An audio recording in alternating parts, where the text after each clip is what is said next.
Hello, everyone, and welcome to the show. This is Franz Sidney with Create with Franz. And today we will talk about something very interesting with our guest from the US, Lorraine Clarkson. So, welcome to the show, Lorraine. Hello, Franz. Thanks for having me.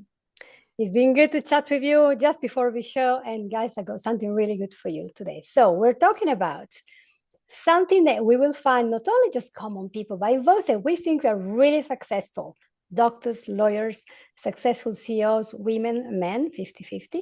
And this is a problem that will destroy your relationship eventually and destroy your inner happiness until you go and dig in on why do you have it. And what is the problem we're going to talk about? Is this tendency to please everyone else and always say yes, yes, yes, yes, man, say yes, so you can fit in because you fear this unconsciously, this punishment, fear that you're not going to be accepted. Maybe your family will not like you anymore. Or maybe you might get a job just because that's the first one you get, and then that's it. And you're not going to really think about your own purpose and your own passion. You just want to make sure you fit in and you're safe, you're not in pain. Or maybe your problem is that you are in a state of anxiety. You can't really make decision. You're not really congruent between what you really want to do and what you're actually doing. And there is a lot more, but yeah, why don't we just go straight in and talk to Lorraine about this? Now, who is Lorraine? Is a coach, hypnotherapist, RTT, everything. You study psychology, yoga, also the cultures, the spiritual tradition, somatic healing.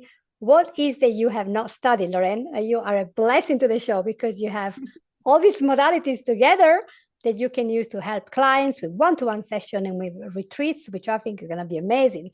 Why? Because you can get a fast result. So we don't have to be 20 years on psychotherapy sessions to fix these little issues there. So we want to see exactly and using stories, because I love the power of stories. Everyone loves a story. And you were telling me about a problem. Well, a person that had a lot of problems, and you would never think that a person like that would have all these problems. And we might have IBS, we might have anxiety, we might have OCD, panic attacks, and we could be a judge, a neurosurgeon, we could be anyone. So it's not just for people who came from a traumatized family and alcoholic parents. There are lots of other things that can make us deeply unhappy. So if you are in this position today, if you think that there is something there and you want to dig it out, listen up. It might be that this is the story you needed to hear today. So let's go straight in. And Lorraine, let's talk about this guy you were talking. Was it a guy or was it a girl? It was a guy. It was It a was guy. And probably probably half of my clients are men. And usually when men are coming to me, they have achieved a lot in their life. They've grown a big business, or they've taken over a family business, or they're a lawyer, a doctor, but they've been doing they hit this point where what they thought was going to give them the happiness, the joy, the connection, the love, the whatever it is that they're seeking for, Hmm. they don't have it. And they've been searching, they've been hitting this milestone, doing this thing, like all of the right things, Hmm. yet they're still not happy. And they usually come to me without a lot of language to be able to describe what's happening for them, except stress, anxiety, a general lack of feeling fulfilled or purpose, a not quite depression. Sometimes it's depression, but Hmm. they really have a hard time placing their finger on what's going on. And once we Hmm. start talking, they start realizing that they have their whole lives has been structured around what other people want for them, Hmm. that they didn't make any of these choices in their lives. It was their parents or the Hmm. community that they came from. It was expected of them. And maybe they were the golden child. They were the one that, was going to go on to do good things and take care of and support the family. Or it was just expected from their culture that they were going to do great things and go Hmm. to great schools and whatever it is that they did. And now that they've done all those things, they're looking back and going, wait a second, none of this was my choice. And I don't even know what I want. And that's when they start to really piece together the pleasing that's been going on. I have been living my life for other people, for what they need. I've been giving to other people, and my own stores within myself are depleted. Mm. And when I go, well, what do you want? They're really I confused don't know. because they haven't, they I have haven't, no clue.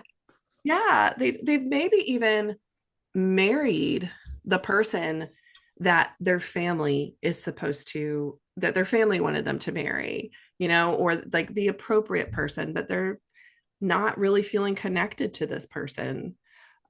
Their entire life they can look over and say, I don't know that I want any of this. So they come to me because they want to get clarity, they want to get resolution, they want to feel connected to themselves, connected to the people in their lives, connected to life itself, and to feel a deep sense of meaning and purpose within themselves. Yes. So that's who comes to me. And that guy that I was talking to about, he was a surgeon. Actually, it's funny how many doctors and nurses that I work with, people in the healthcare field, because this alternative holistic realm of healing is often like poo-pooed as pseudoscience. And so it's always surprising when I get, these doctors calling me.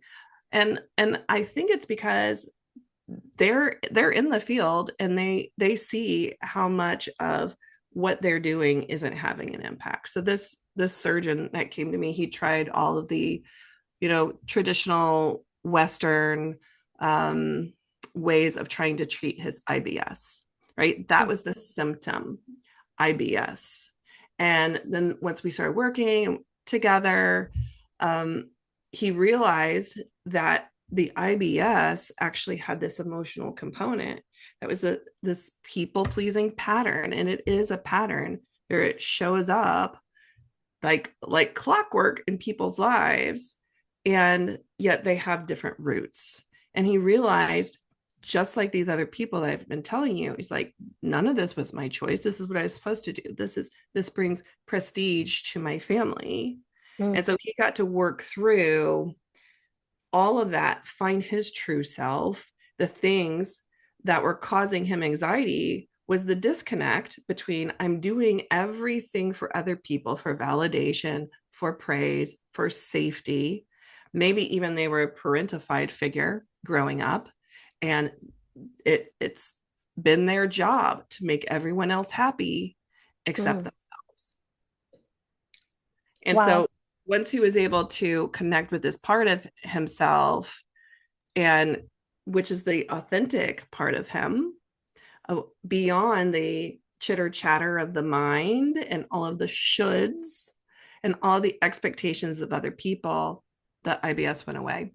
And that was within one session. And then we had coaching sessions after that to assist him in this transition of being his true and authentic self. Amazing.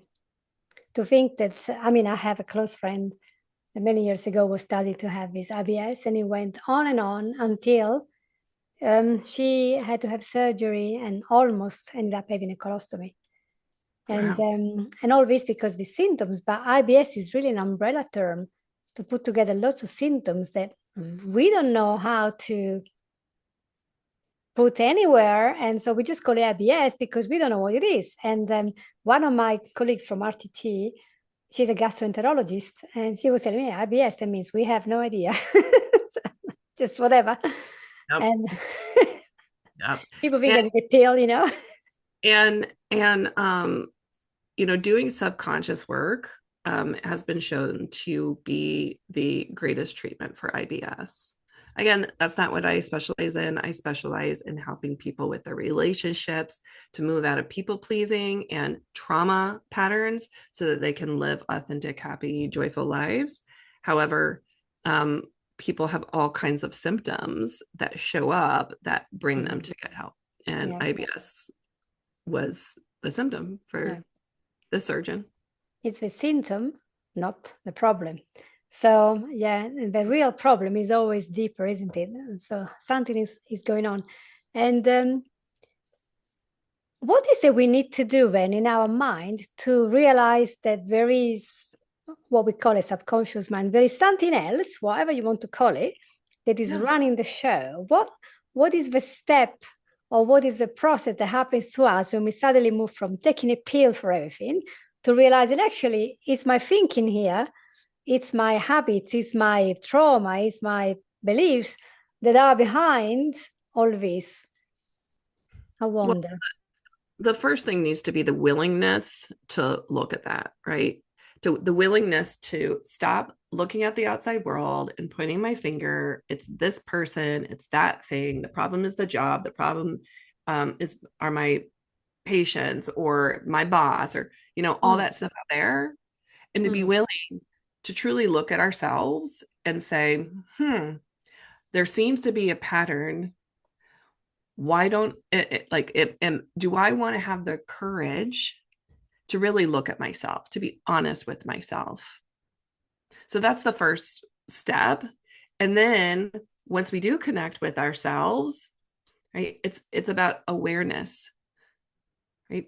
Being able to slow down, to pause, to stop, being in the rat race of always going, of always being distracted. We have to learn to sit with ourselves, to be with ourselves. And so many people pleasers are afraid to do that. They're so afraid of being with themselves, and that manifests as I'm afraid to be alone.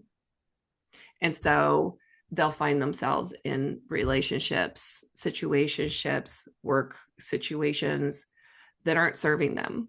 And very often they might be telling themselves that they're the problem instead of that outside pointing, I'm the problem, there's something wrong with me, I'm a child. And there's this critical voice. And they think that voice is them. They believe it. They believe they're unworthy and deserving and unlovable. And maybe this is the best I'm going to get. Or, some people find that critical voice is what drives them to have the success. But then they get sick of that voice. And so they've got to deal with that voice, right? The thing that says, I'm not good enough. So I'm just going to put my focus and attention on everyone else. So you got to be able to look at those things and come into a place of awareness of yourself. And then that's when we can really do the work. And unfortunately, there's only so much that you can do on your own, right?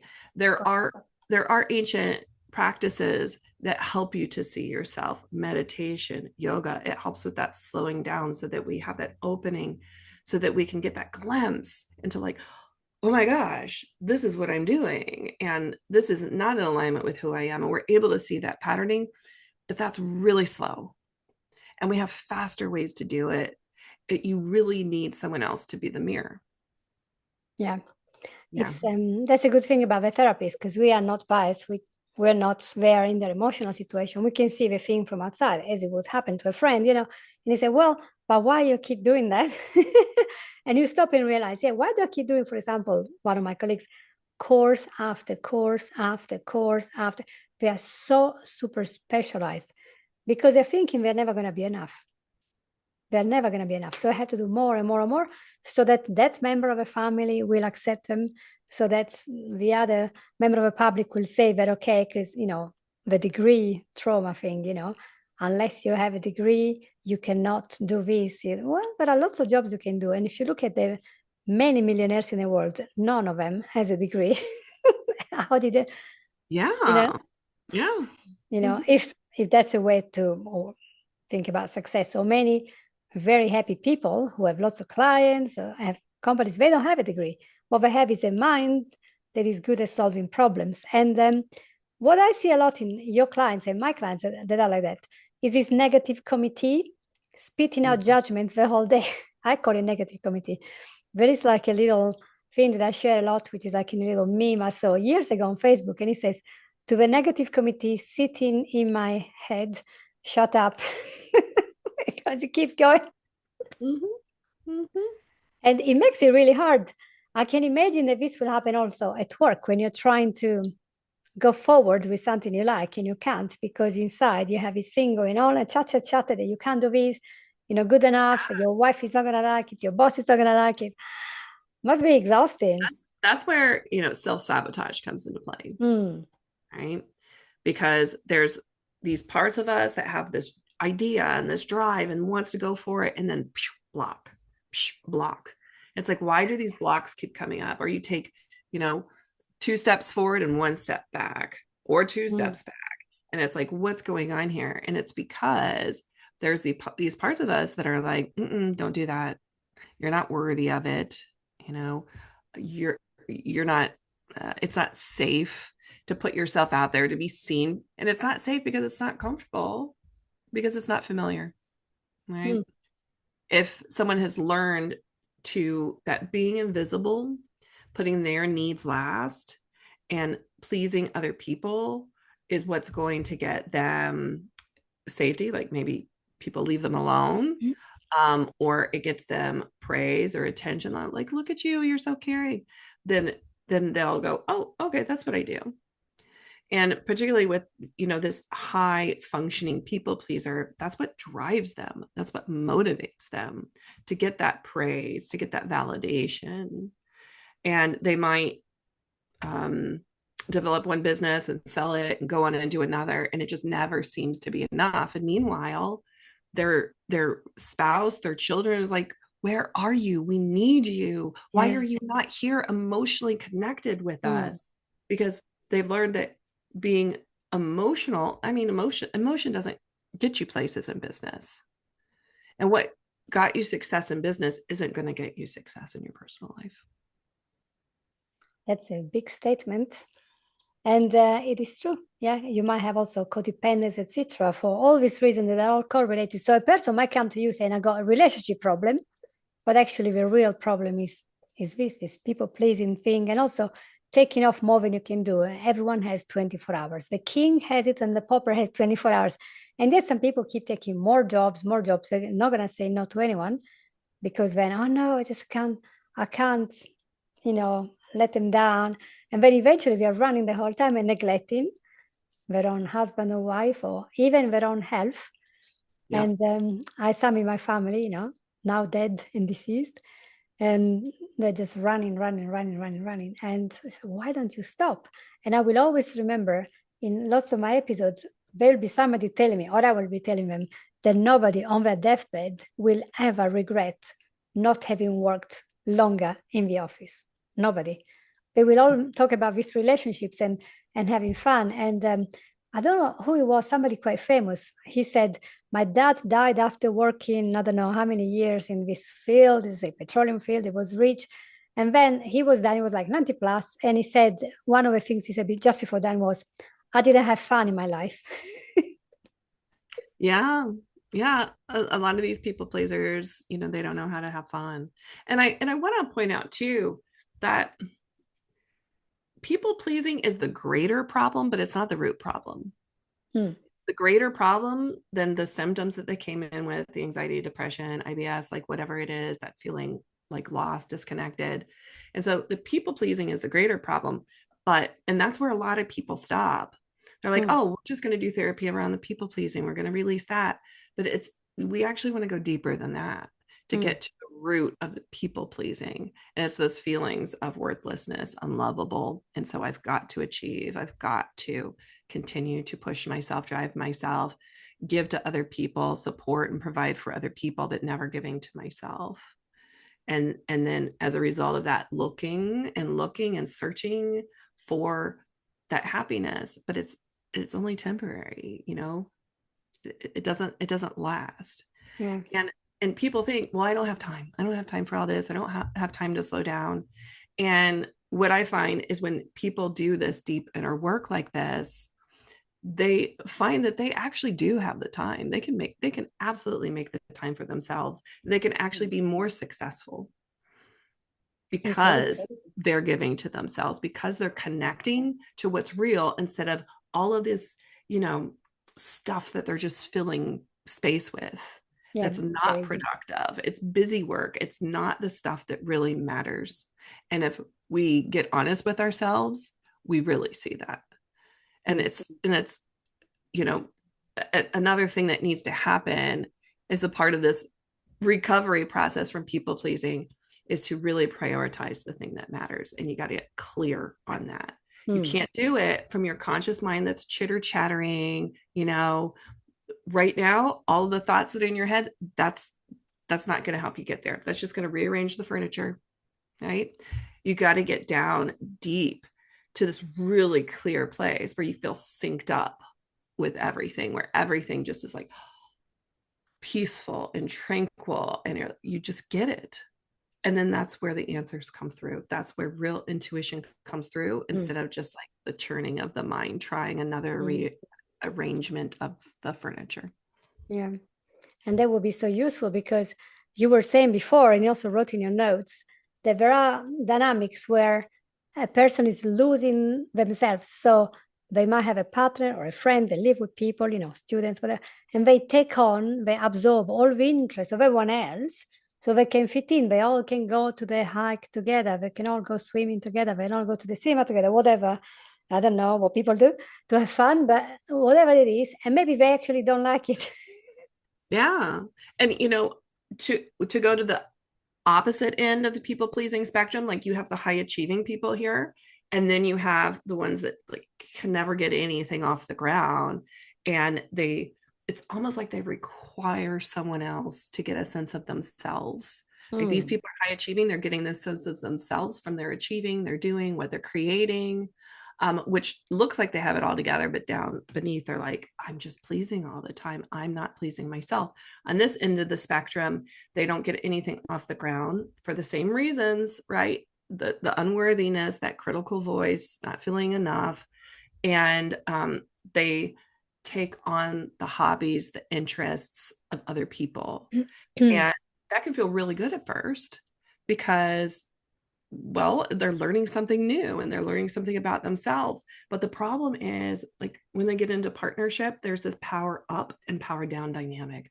So the person that's the teacher, the person that's leading and teaching, and they're like, oh, they're just soaking it up, like, oh my gosh, I'm learning all this stuff. Um, it never shifts into a place of equality. Mm. Right? And very often that can mean toxic, unhealthy, abusive relationships.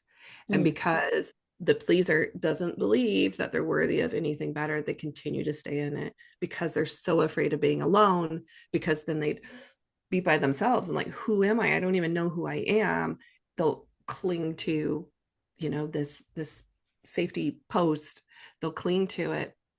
But once they're able to do this inner work, they get that clarity, and they're able to get this like 1,000-foot view, like in a lot of spiritual traditions, earth-based traditions.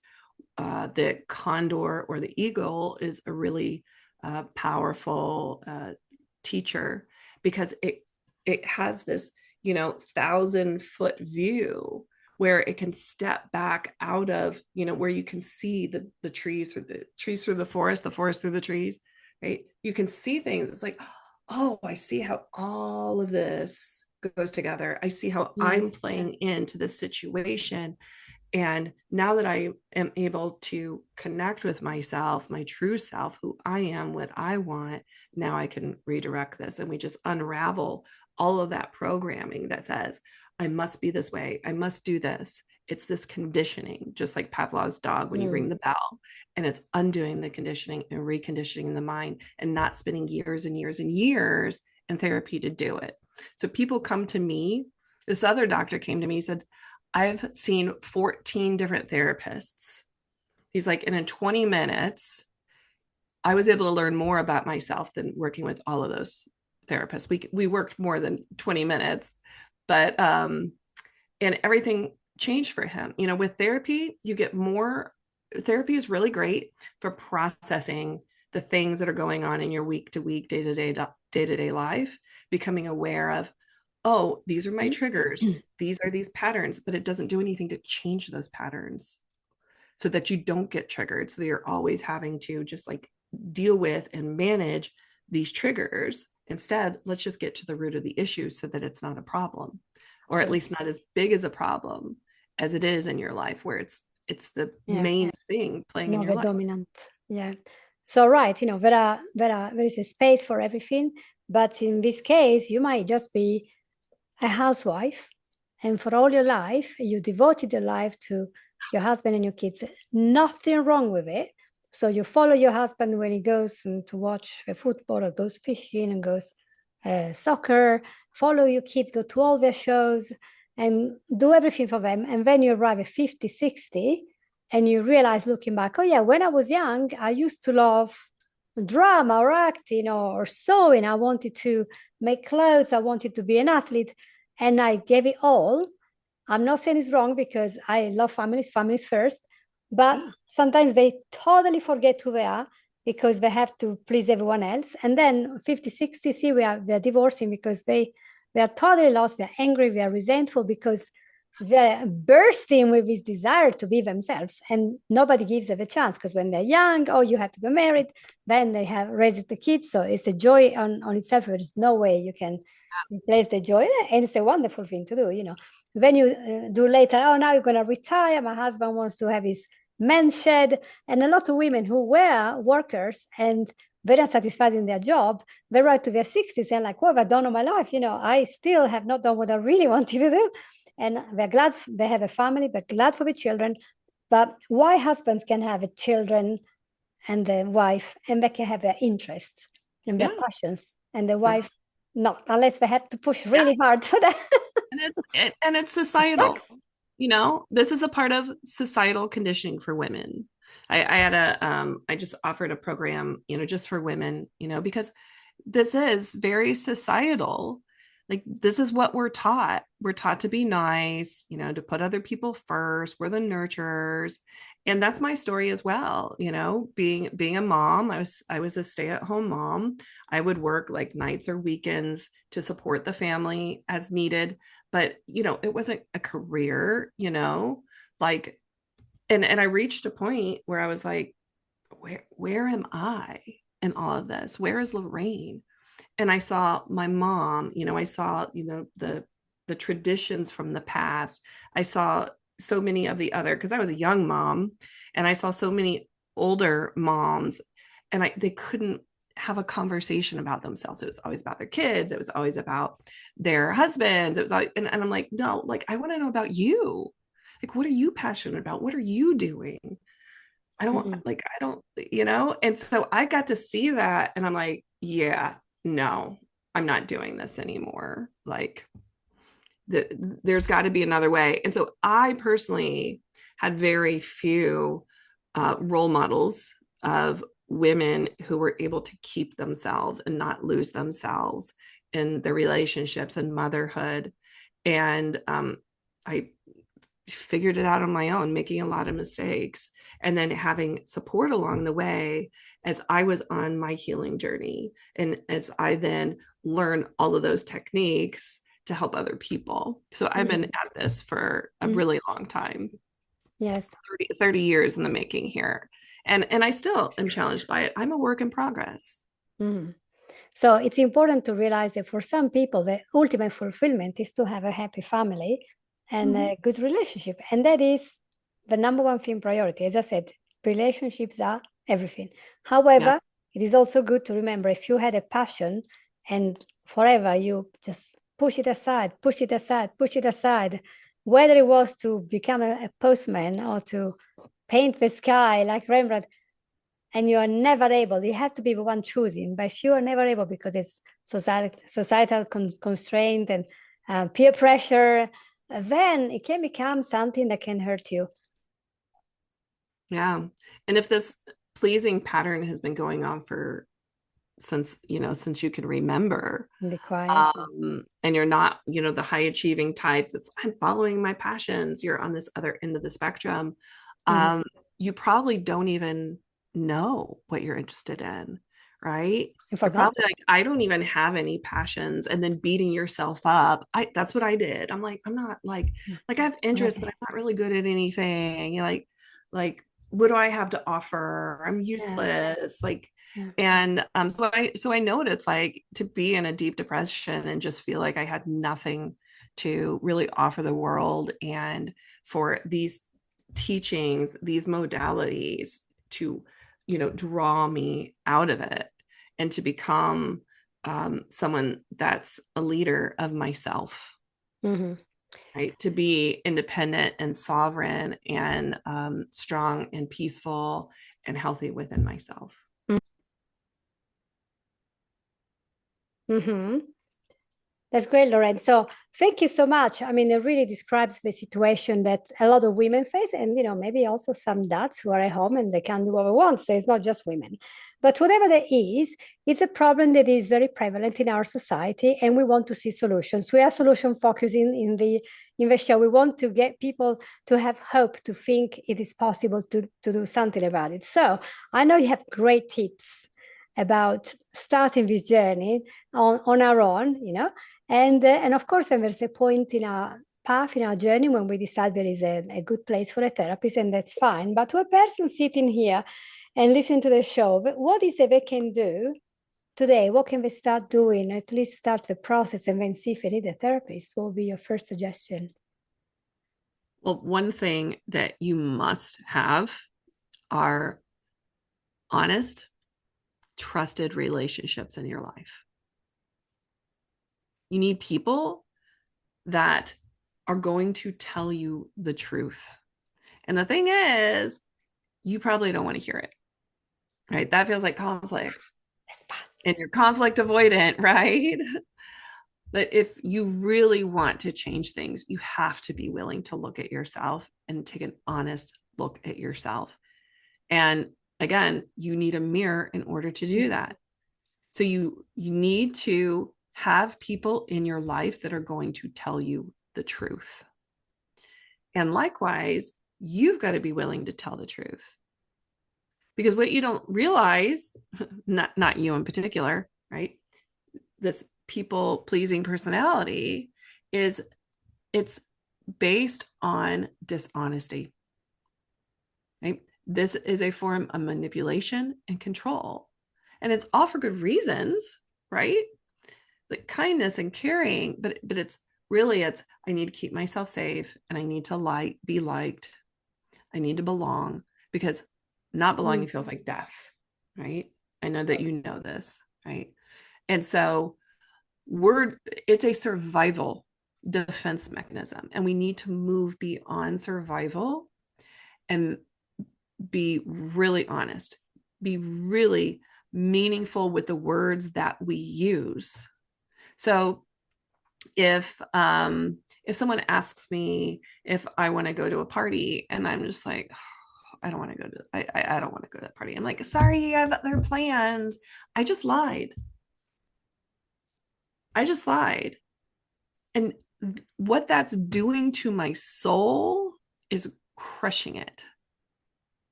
And these little white lies are all over the place because we don't want to hurt people's feelings. We don't want to create conflict. And so a little lie isn't going to help. But if you really start to look at yourself, you'll start to see all of these little ways that you are lying and lying to yourself and being inauthentic. Oh, yeah, I'm totally into that. No, you're not. Yes, it's a harsh truth sometimes. Yeah. And so you've got to be really honest with yourself.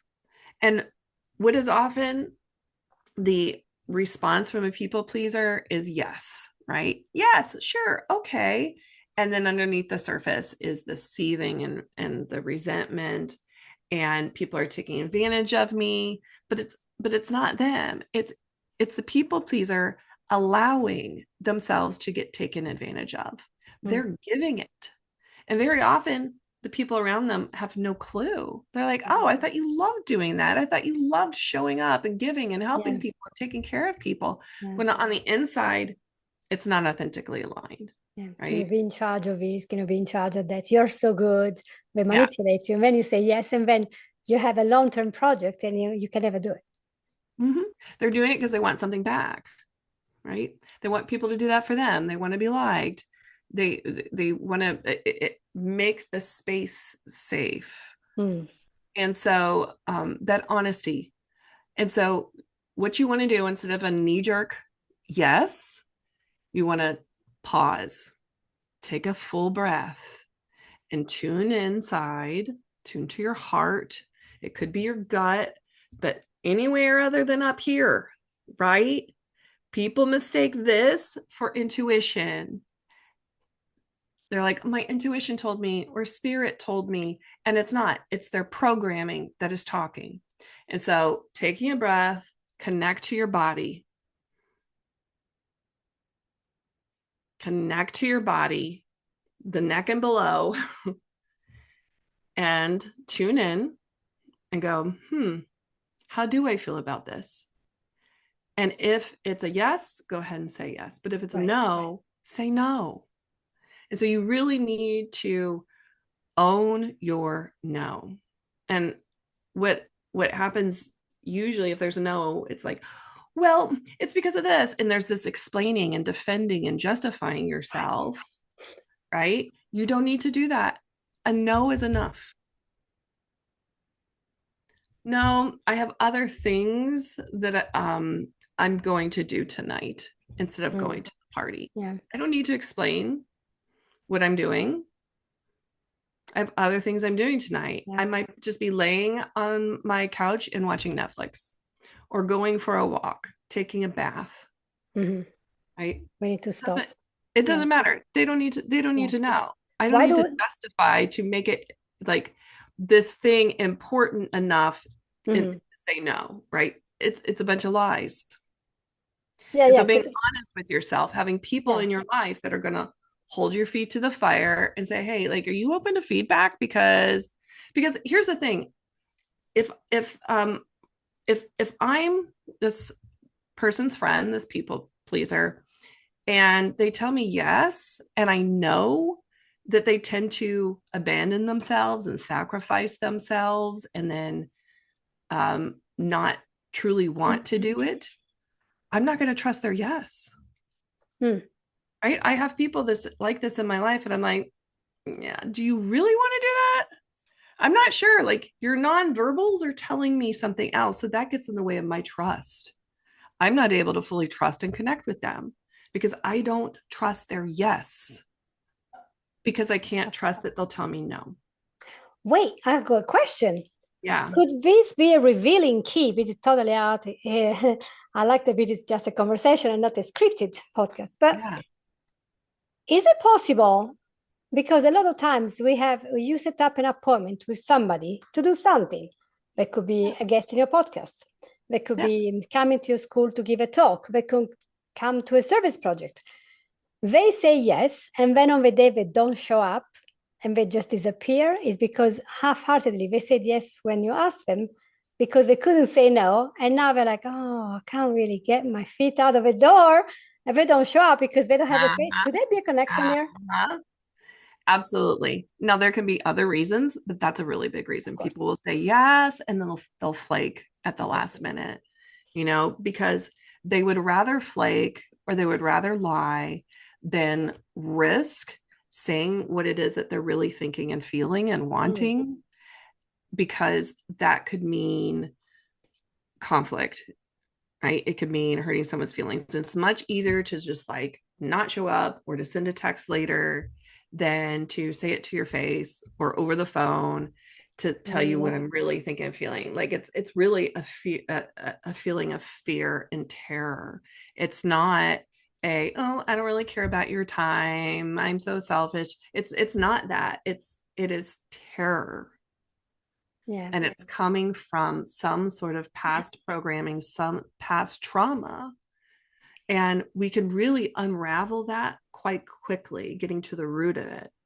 Yet after that, something specifically, for like, there's certain conditions people come to me with, and really easily we can get over it, like smoking cessation, phobias. We can measure it and it's done and over with.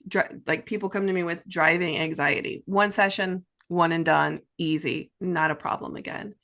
With this people pleasing pattern, I've found that after we've gotten to the root and cleared that, they now need the skills and the tools, and they need a space to practice it. And so this is why I have a whole program for this, where it's about finding themselves, finding their values, their wants, their needs, their desires, and practicing vocalizing that, getting to know themselves and vocalizing what it is that they want and need, having those boundaries in place. And learning the communication skills, because a lot of that terror is, I've said things the wrong way before and it's triggered other people and it's turned into a fight, or maybe it's turned into an abusive situation. And they're like, I just don't, I'm the problem. But they're not the problem, and we can all learn more effective and efficient ways to communicate where we're really owning our experience rather than pointing the finger at other people.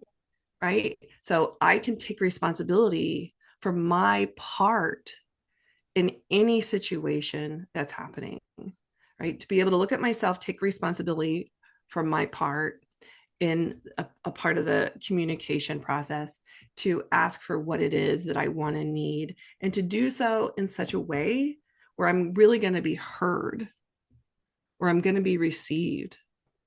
Yeah. Yeah. It's not rude to say that we really do not enjoy certain activities, so we'd rather not go to that. And otherwise, you get dragged all the time to the same activity, and it becomes heavier and heavier, terrified, maybe whatever it was. And so there is this kind of fine line between diplomacy and being rude and being honest with yourself and to the others. Because in the end of the day, to have an honest, authentic relationship, you really have to know what the other person likes or doesn't like. Otherwise, they're just going to be trying to please you and they're going to be terrible, miserable, right? And that's not a very happy combination, to have one partner that is always happy and one that's always miserable because it doesn't, they're saying what they actually like. Yeah. And this is one of the things with the people pleaser. They often see, like, they often are the victim, right? And they can be, for sure. Like, we all have been victims. The question is whether we stay in victim and whether we keep repeating this pattern over and over again, right? Get out of one abusive relationship, think we're in a good one, and we're in another one again. How does that happen? Right? Habit. And in a habit, but also a lot of things that we talked about, like, I'm going to attach to the first person that gives me attention and makes me feel good about myself. That's called gaslighting, love bombing, and so it's like being able to see those red flags where a healthy, securely attached person is going to see those and be like, yeah, no, thank you. Where someone that's more anxiously attached is going to be like, oh, give me more, like, show me more of my stuff. I can't be alone. And find themselves, attaching to people that are like, oh, I see that. And that's exactly what I'm looking for. Yeah. Because they can sniff it out. Yeah. And you will be happier because you're setting your boundaries, you're deciding your terms. And then if people don't want to live with those terms, that's fine. They don't have to be attached to you if you're so different. You know what I mean? You have to have the two personality. If you and your friend or cousin or mom, dad, they have these opposite views on something, why do you have to stay glued to them all the time? You just keep separate. Say, well, I don't really like that visit to the Tate Gallery, but I would like to join you on your next baseball match. Yeah. I don't really like the gallery. I hate going there. I hate standing up because it gives me backache. Just say it. But if you don't say it, you're going to end up dragging to all these art galleries. I hate standing because I actually love art galleries. It gives me an idea. Here's the thing. It does no good to have a voice if you don't actually know what to ask for. And, very often they don't know what they want. They cannot even vocalize it. They know what they don't want. They know they're having this negative experience. And so, when I say, okay, well, what do you want? Silence. I don't know. And someone that doesn't know themselves does not have self-love. And they will give and give and give, trying to achieve those things, and never actually accomplish what it is that they're looking for. Yeah. And then that starts to reinforce the idea, see, there's something wrong with me. Maybe I'm the narcissist. Right? Yeah. Right? Maybe I'm the narcissist is what they start to think. There's something wrong with me. Maybe I'm the abusive person. They start to believe these negative things. Yeah. If I push to set boundaries, then I'm a toxic person. that, Mhm. the discourse can go opposite. Yeah, look how selfish I am. They think it's selfish to want something, to ask for their needs to be met. Mm, I'm the selfish one. I want them yeah. to treat me with respect, you know. Yeah, so there's a lot of I want to matter, you know. I want to have some sort of like importance and significance in people's of lives. And we all want that. That's built into all of us. course.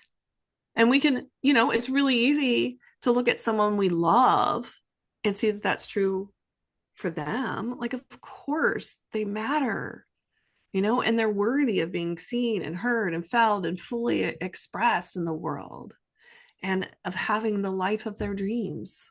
Hmm.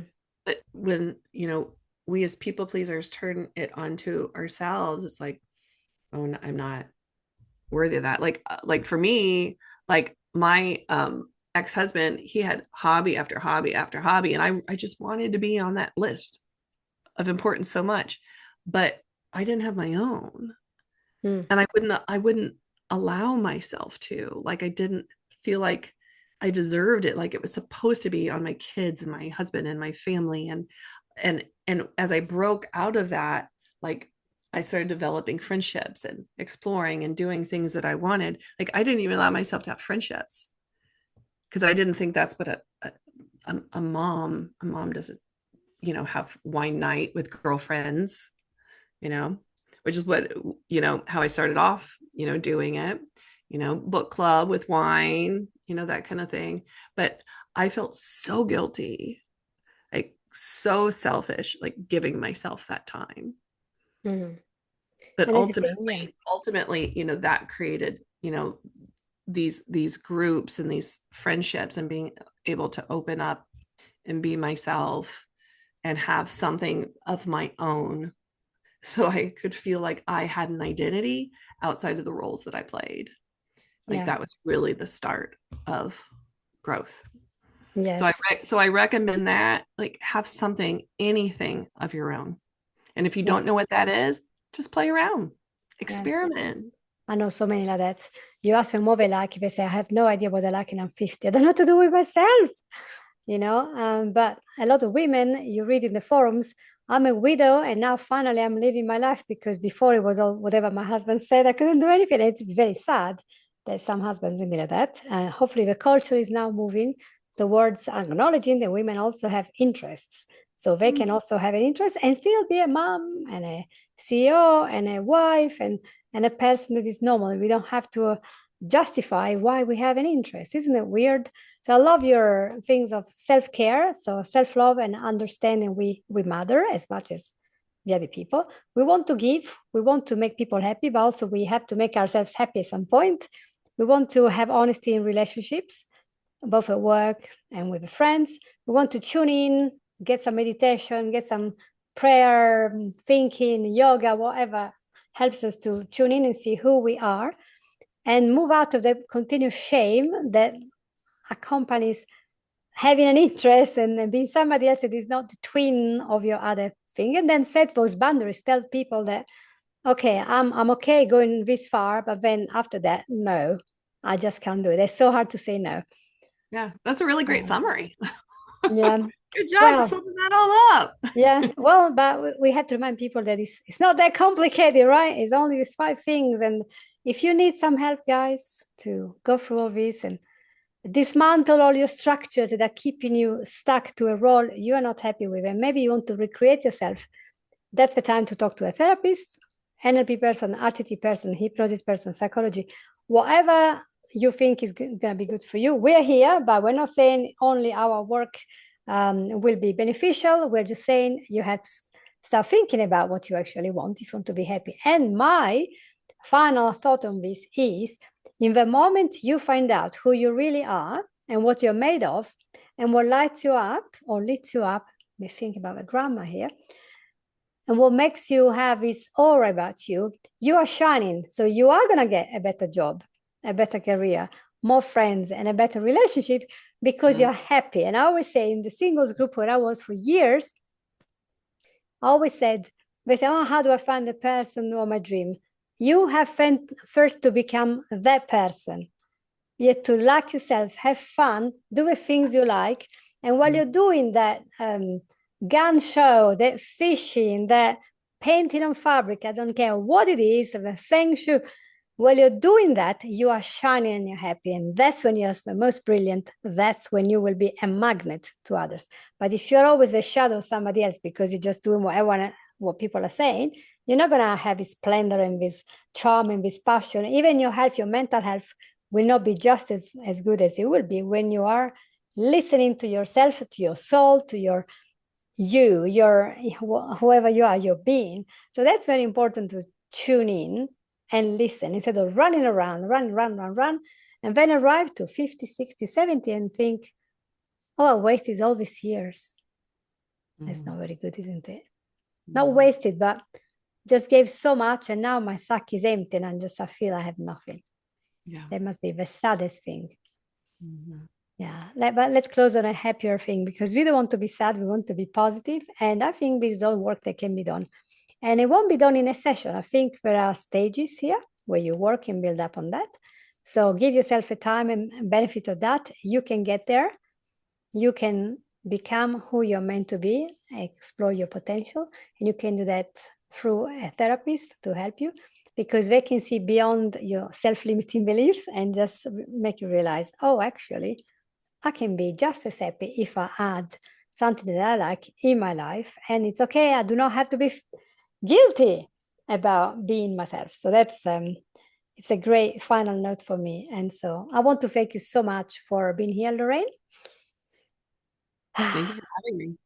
It's been so good. So you will find out if you look below in the description and the text under video, audio, whatever, you will see where to find her to have a nice session or maybe a retreat. And I wanted to start today to share this video and this audio with everyone so they can create the life they really deserve to live. And that's the life of Create with Franz, creating using mindset and NLP and hypnosis and just self-awareness of what we can do. So thank you, everyone, and I'll see you all next week. Bye-bye.